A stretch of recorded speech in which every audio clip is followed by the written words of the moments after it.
camera one more time. I'm sorry about that. Sure, no problem. I think it's like a little bit askew or something. I don't know. I think Yeah, that's better. actually, yeah, that's perfect. That's perfect. Yeah, because it was a little awkward. Okay. Okay, now Okay. we're good. Now we're good. Okay. Well, hi everyone. Hello everyone. Welcome to another edition of One Plus One, your place for inconvenient truth telling and myth busting. And we are rejoined by one of my favorite peoples, personal friend of mine, Berneta L. Haynes. Berneta is a sci-fi fantasy writer, author. And she also has a group for struggling writers, which people should check out, and an outspoken social justice leftist on the Twitters and whatnot. And she's been a past guest on One Plus One, and she's our guest for the 30 minutes that we have. So Berneta, thank you for coming back on the program. As usual, thank you for having me on. Always an honor to have you on, Berneta, and yeah, but of course, yeah, but we are very strict for time, so let's get into it before our time runs out. Now, one thing I wanted to talk to you about, Berneta, which is and yeah, so one thing I wanted to talk to you about was okay. So the last time we talked about abolitionism. You're definitely one of the many black radical leftists and even indigenous folk and whatnot who want to see an abolishing of prisons and stuff like that. I didn't want to push too back into. I didn't want to push too much back because I was just very curious your point of view. But allow me to push back a little bit against that before we talk about some other things which are kind of related to abolitionism and the whole issue of cancel culture and stuff like that. Which is now Annamie Paul, who was the former leader of the Green Party of Canada, a black woman, as a matter of fact, black Jewish lady. She was saying in a debate about defunding, abolishing the police, that she's all in favor of more socialist policies, social justice policies, and whatnot. But there are murderers and rapists in this world, and no amount of good socialist policies and good and caring from the states is going to change all of that. So therefore, we do need prisons. So she was making the case that yes, prisons do some evil stuff. Yes, the police do some evil stuff, but we just have to put the bad apples into account. And we still, and in other words, the police are still unnecessary evil when it comes to the murderers and rapists. What's your response to that? I think, well, I'll push back first of all on this whole bad apples. I think it's unfortunate that that's become sort of the go-to language because people leave off the rest of the bad apples metaphor, which is the bad apple spoils the whole bunch. Bad apple spoils the whole bunch. So once you have a bad Yes. apple, you got to throw out the whole bunch. That's the rest of the metaphor. But folks like to leave that off whenever we're talking about policing. Regarding some of the offenders that notoriously are repeat offenders and some of the worst, like sex offenders, um, I think that using them as an argument for why we should maintain a prison system and a policing system as we currently have is a really unfortunate one because at the end of the day, the majority of folks who are really part of our prison system and who are subject to a lot of police abuse, they're not Yeah. sex offenders. They're not sex offenders. They're not these particular types of criminals. So using the 2, 3, I don't know, 1% of criminals as an excuse to keep the rest of the 98 or 97% housed in these very inhumane facilities is very unfortunate. It's even more unfortunate that those kinds of arguments come from Black folks sometimes, who are more Yes. victimized by the system than any other group besides Indigenous folks. But but the whole but what would we do then? Okay, so Mhm. say so the system is rotten. System is rotten. Mhm. And folks like you think that it can't be reformed. But then Mhm. what do we do in that Mhm. system when a murder does happen, and I imagine like you would still need some kind of a system in which you try to find Hmm. the Hmm. murderer and bring that murderer to justice. Uh-huh. So what would punishment look like for Jason Voorhees, Michael Myers, or, uh, or some of the other sick murderers, real life sick murderers, which America has has had in the past. Yeah. Well, let's go back to sex offenders and then I'll go on to murderers. Yes, yes, yes, yes. And I will very much emphasize here that there are a lot of folks who are much more well versed in this than I am. So this is from my own sort of self-education. But currently there are programs in place for sex offenders that don't involve necessarily locking them in jail for life, in prison for life.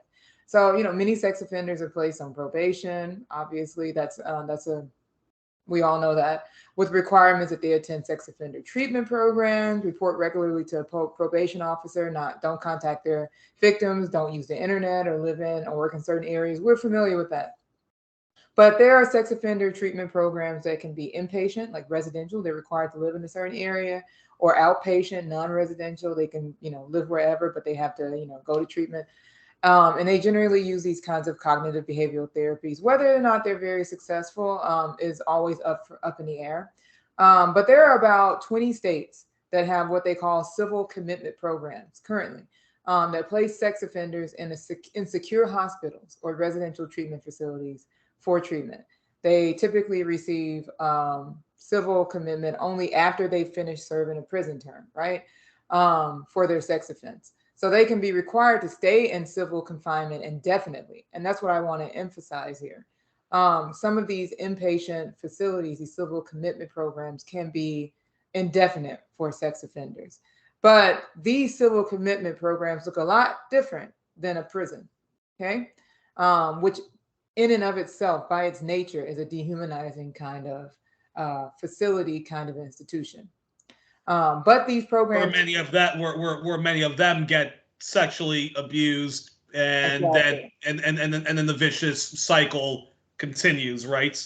And even furthermore, where they are housed with a bunch of folks who are not like them and who they may be able to victimize in those prisons. So, what sense does it make to house people who are in there for marijuana offenses, which shouldn't be an offense, with sex offenders who may or may not actually harm those nonviolent folks? So, in this case, they're not housed with a bunch of nonviolent people that they themselves can harm. They're not housed with a bunch of other, even more violent folks who may harm them.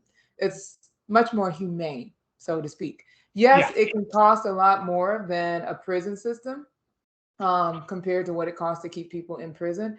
But we have to question whether or not the cost is worth it. Is it worth it to spend more to keep a more humane system in place, or is it worth it to spend less to keep an inhumane system in place? Now, in terms of violent offenders who, let's say they've And committed actually, murder. just continue talking. I'm just going to turn on the light over there, but I'm Yeah. still here. Oh, okay. So, in terms of violent offenders, say folks who've committed murder and things like that, we already have certain types of alternatives in place for folks who have committed various kinds of offenses. For instance, we have home confinement, and electronic home monitoring in place. I'm not a huge fan of various types of monitoring tech, but nonetheless, we already have these kinds of options there, house arrest, so to speak. But that's Um, but isn't that still? But that is still policing and monitoring by other It means, is is. It yeah. is still monitoring. It is still monitoring. But if we're talking about abolishing the prison system, of course, that always generally ultimately involves abolishing police in some form or fashion as well. But I do want to emphasize too that when folks talk about abolishing police, alternatives to policing, we're usually talking about setting up like, community councils and things like that. We're not talking about having no system in place at all to hold communities and community members accountable. But we're talking about the specific type of policing that we currently have needs to go. That doesn't mean that some Okay. type of holding the community members accountable for what they do isn't necessary. It just means the current version is not necessary, right? So, whatever kind of system we would need to put in place to humanely monitor folks who have committed um, violent offenses, who apparently through therapy indicate that they probably will recommit these types of offenses if they're not monitored, we would have to put those kinds of things in place. I want to also say, though, it is erroneous to assume that someone who's committed a violent offense, murder, uh, manslaughter, or anything like that, that they're always going to commit a similar offense again. Yeah. Um, which is why it's important to have alternative. Because if we take if we take the black community and the Latinx community, I mean, if I mean, a lot of the murders that take place are often related to organized crime, drug wars, turf wars that Mhm. are going on, and then a lot of those crimes, the reason why people commit those crimes is because those are a symptom of poverty, Mhm. neglect, and to an extent intergenerational trauma from previous drug wars and the liquidation of like the Black Panther Party and yeah, Mhm. and other people Mhm. power movements like that, right?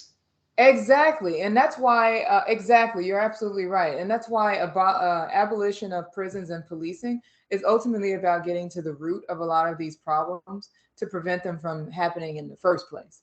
So if we actually put more money towards mental health services, towards social services, towards services that would help move people out of poverty, towards addressing racism and systemic racism, we would reduce a lot of these types of offenses that land folks in jail in the first place. The number of times someone is intending to break into a house to literally burglarize it, and they assume they assume nobody's there. Burglary is what happens when you break into a home or whatnot, only with the intent to steal, with the assumption that nobody's there, right? But the number of times a burglary turns into a robbery because the burglar mistakenly doesn't realize that someone's actually home, and either that person has a gun and they try to shoot at the burglar, or the burglar himself has a gun and out of fear shoots, and then it turns into a violent crime, a non-violent crime that is done generally out of desperation, out of poverty, turns into a violent crime and lands a person in jail, for decades. So getting to the root of those kinds of things would actually prevent a lot of these violent crimes in the first place, including murder, including manslaughter, including anything that results in a death. Um, so some of the alternatives that are there for folks who have committed these crimes already exist. So we have restorative justice models, we have fines, we have restitution. Um, I know that cannot bring someone back, but actually requiring people to do a certain amount of community service and figure out some way to pay, not necessarily monetarily, but to pay restitution to a family that they've harmed is very important. That's part of restorative justice. It's a very holistic model. Um, that I It's unfortunate that we don't really embrace this particular model, as it has a way to me it has the ability to help heal every party in the matter, the actual offender as well as the victims, or the victims of the families, or the families of the victim. And when we talk about I don't know this by case study, but apparently many of them of the most vicious murderers, serial killers have taken place. Apparently, many of them. Again, I don't know all this on a case by case study. I was just reading something on Wikipedia which mentioned that a lot of serial killers and a lot of ones that have committed very gruesome acts, crimes against humanity. Many of them came from broken homes and came from abused, Mm-hmm. Mm-hmm. abused homes and stuff like that. Mm-hmm. And watching that TV series The Fall, which you can say it's a whole bunch of propaganda, and I'm sure there's a lot of truth to that. But the serial killer, the Northern Irish Strangler in that series, when spoiler alert for anyone, but we find out when we get to the root cause of, geez, why does this guy commit these heinous acts? Uh-huh. He himself was, he himself was in one of those boys' homes and was abused by a Mm-hmm. priest there, and was a witness to other people being, being abused. Mm-hmm. So I always find that that's, sort of interesting. But but then the right wingers, they will always say, well, many of us have been abused. Many of us have, come from poverty, and you don't see those people committing like acts. So why should we give special treatment to those who do commit it? What would you say to those ones? Because the right wing think that those who commit crimes, and yes, those who commit crimes are are degenerates sometimes, whether it is the drive-by shooter or the person who shoots up a convenience store. But the whole right-wing approach, which is the whole get tough on crime, throw away the book, lock them up, for life, and all of that is also, Yeah, the yeah, right also. winger argument is really a result of the hyper individualism in this country.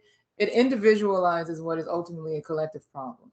And Oh yeah. ironically, um, right wingers are the first folks to turn towards the collective argument when it's one of their own who commits a mass, an act of mass violence, a mass shooting or something. The first thing they'll say is, well, it's not the guns, it's the society that's sick. And it's interesting how they speak out of both sides of their mouth, so to speak. But my response is that ultimately problems like mental illness, unhealthy homes, and abuse, substance abuse disorders, homelessness, those are problems that are more appropriately addressed beyond the criminal justice system, outside the criminal justice system altogether.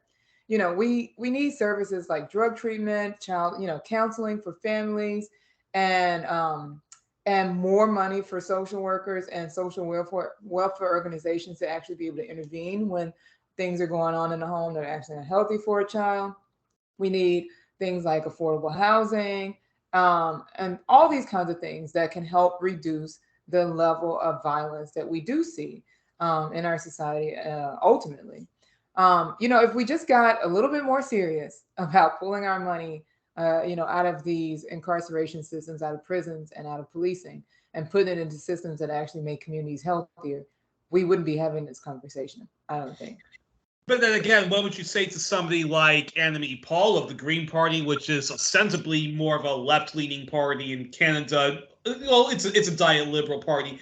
But then again, what would you say to somebody like Annemie Paul who says, who would say Berneta, or if she was talking to my friend L. Jones, she would say, "Look, Berneta, Miss Jones, I'm completely for all of those wonderful socialist policies you guys advocate, but there are still murderers and rapists and people who have absolutely no conscience, and we still need the prison for folks like them." I would say for and when someone makes that argument, I would say that what good does it do to not get to the root of the problem and to allow more victims, all in our desire to keep prisons around? Because that's all it does. It doesn't reduce the number of victims. Yes, we can put away the folks who rape and murder and so forth when they do it, but we can't undo what they've done. The way I look at this, prison abolition has, to me, the ideal of actually saving folks, not just the people who commit offenses, but preventing folks from actually becoming victims in the first place. So my response to any sort of left-leaning person who's like, what do you do about the rapists and the murderers is, well, we could continue housing them after they've actually harmed people, or we could make some changes now to prevent them from harming people in the first place and kill two birds with one stone, or to be friendlier about it, to feed two birds with Why one not the stone. death penalty? A right winger would say, "Why not the death penalty?" Yeah, exactly. Because essentially, the more that you argue for prisons, and the more that you give weight to and legitimacy to things like the death penalty, which are just on their face barbaric. I mean, a right winger would definitely say, well, if this person killed someone, why do we not have the right to kill them? And if you're the kind of lefty person who's arguing that, well, this person raped someone or murdered someone, why shouldn't they be locked away in a cage forever? Then how are you that much different than someone who's arguing for the death penalty? Really? How Um, much now? How much more time do I have with you? uh, about 5 minutes. 5 minutes. Yeah. Okay. All right. I will try to do this. All right. I'm gonna try to do this. Okay. So, speaking of the idea of rapists, people who are serial sexual abusers, but approaching them, which I kind of think you sort of alluded to this, approaching it as a mental health issue rather than a punitive criminal matter Mm-hmm. in which you just lock them up in the cage, other people abuse them, the guards abuse them, and Mm-hmm. then they're made to feel shame for the rest of their life, and they can never live a normal life, so they either Mm-hmm. commit another crime again, or I would imagine they probably kill themselves. Then then something like R.Kelly, Mm-hmm. who I think is guilty of the crimes he's been accused of, would but then would somebody would but then somebody like that, what would you do to somebody like that? So because we're not going to send him to a punitive place like prison, and prison ain't going to do any good for him. And from the documentaries I saw about R. Kelly, surviving R. Kelly, uh, it's very clear that he was also the victim of abuse. It's very clear that he has a mental illness that he has absolutely no control over of. So what would we do with so what would we do with somebody like that? Yeah, I always pivot away from the extraordinary cases because the extraordinary Yeah. cases to me become a distraction from the bigger picture. The ultimately there is a very disproportionate number of people with mental illnesses and substance abuse disorders who are in prisons and jails. I think it's over 70% from the last thing I read through ACLU. Over 70% of people in jails and in prisons with serious mental illnesses also have substance use disorders. Most of these people, most of them are nonviolent, low level offenders, and they don't receive any care in jail. Not all of them are violent, high level offenders, right? So I just think that health based kinds of solutions are the best approach. I think they're the most humane approach. I don't think the criminal justice system as it currently exists to provide any kind of appropriate support or treatment to people with these problems. It really just exists to punish folks. And yes, the very our basic instincts are punish people like R. Kelly, punish people like Bill Harvey Cosby, Weinstein. all these Harvey Weinstein, all these people, punish them, Yeah. punish them. They're rich.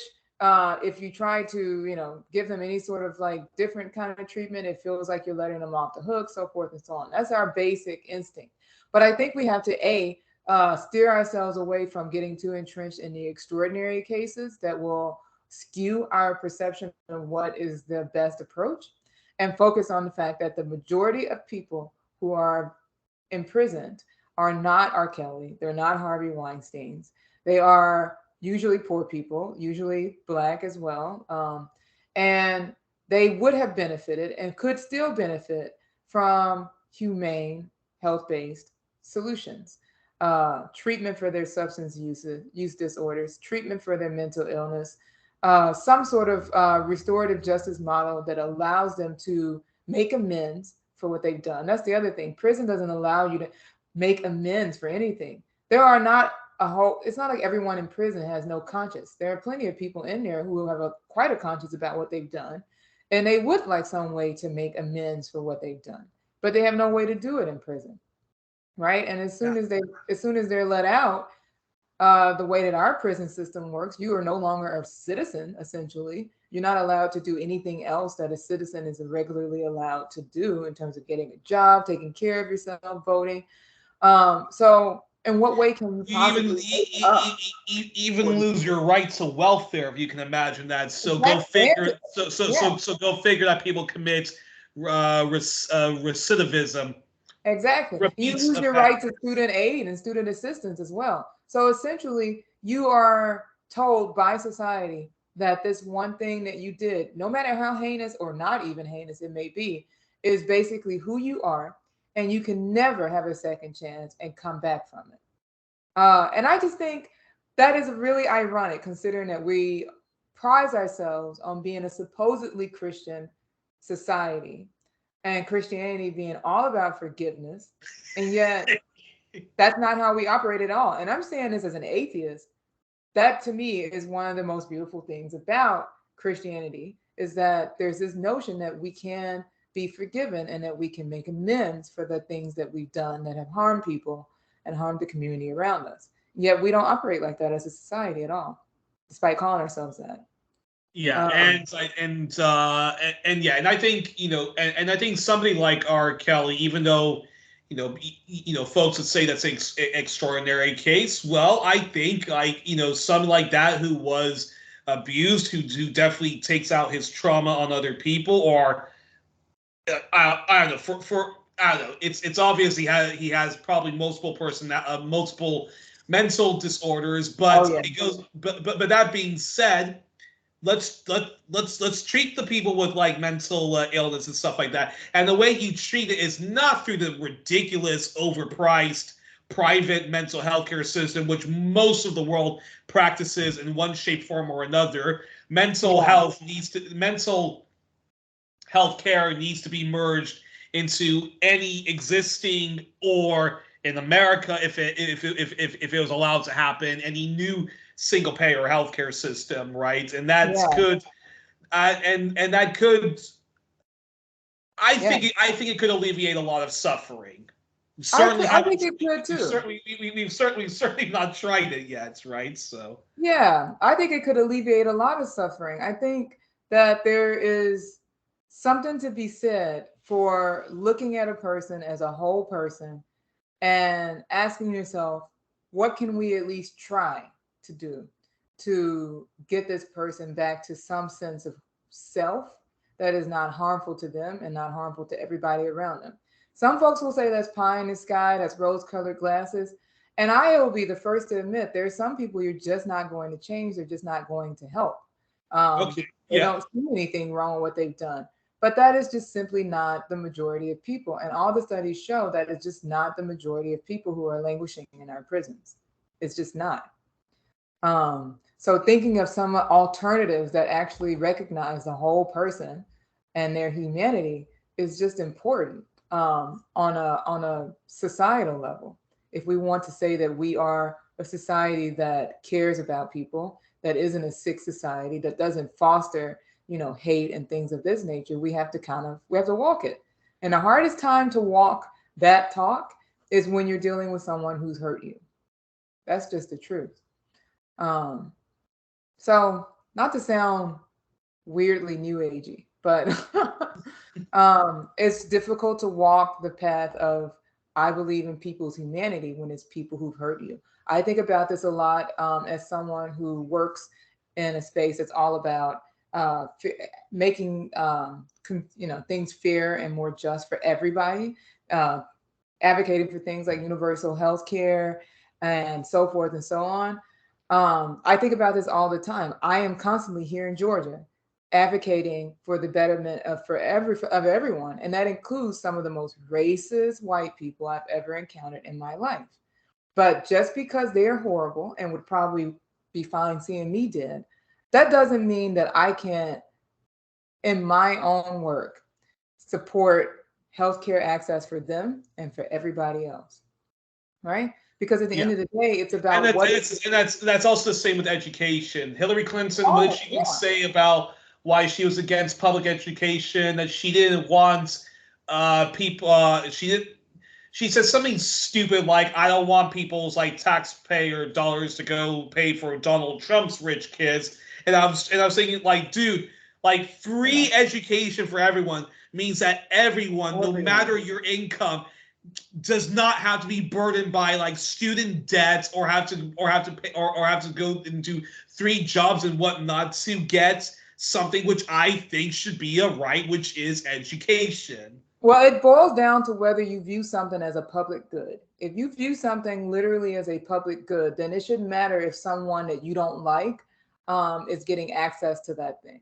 It shouldn't Yeah. matter that someone who has maybe even hurt you or would hurt you is getting access to that thing. It's about the public good. It's about looking at the collective rather than the individual feelings and so forth.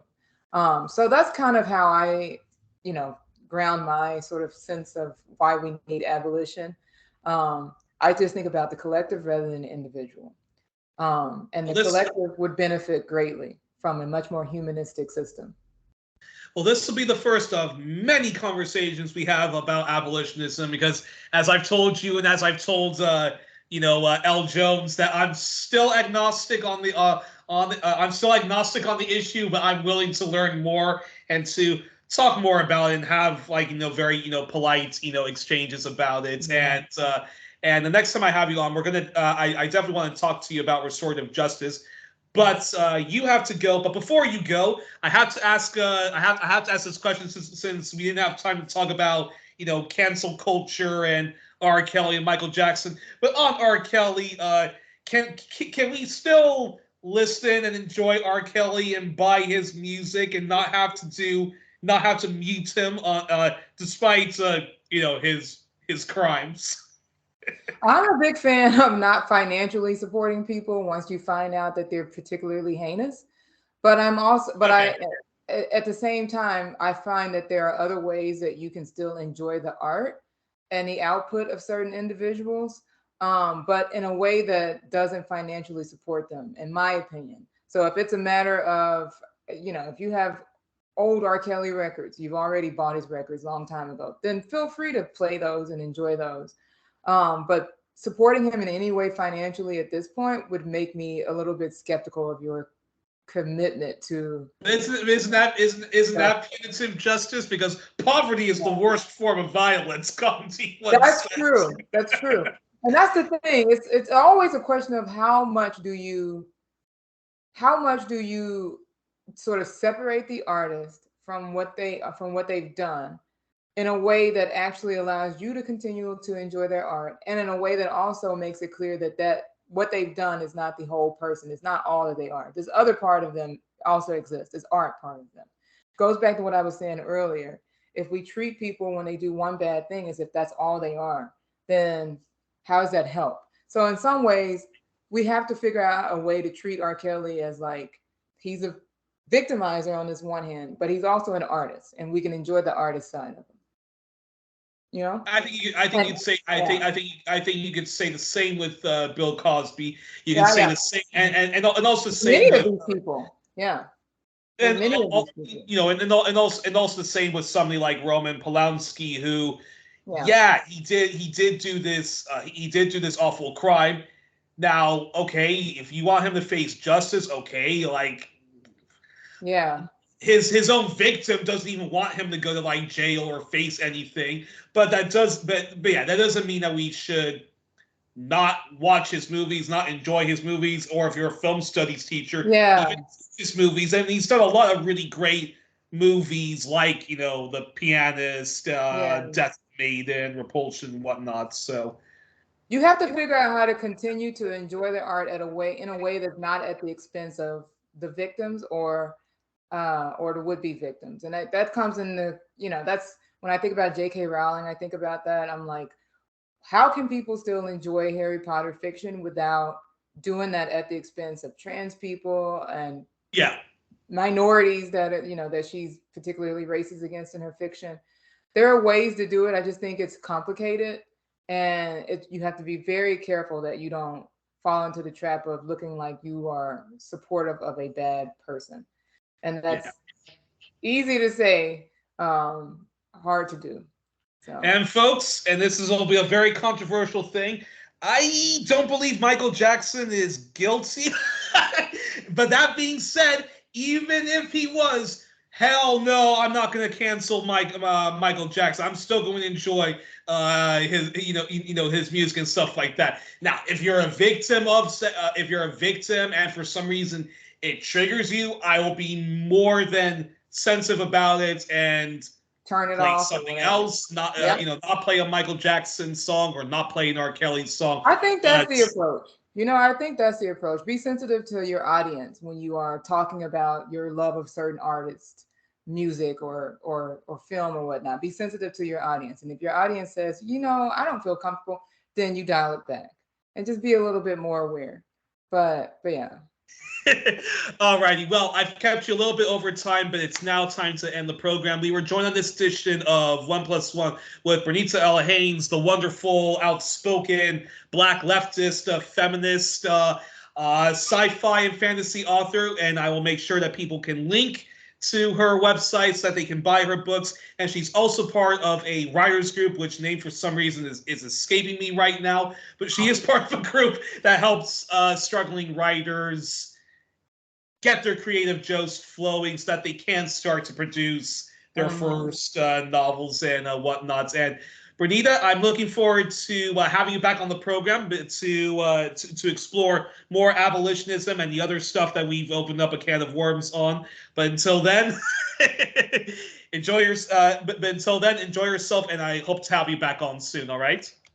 Great. Thanks for having me on, and I can't wait to talk more about abolition. I have a connection between that and my newest novel that I'm working on too. So we'll talk about that. Ooh, looking forward to that, and we'll have to have you on in the future with Kim Brown and also with Elle Jones to talk about abolitionism. And she, like you, is a creative person because she's a poet. So we'll do it. Nice. All right. Well, you have a good rest of your day too.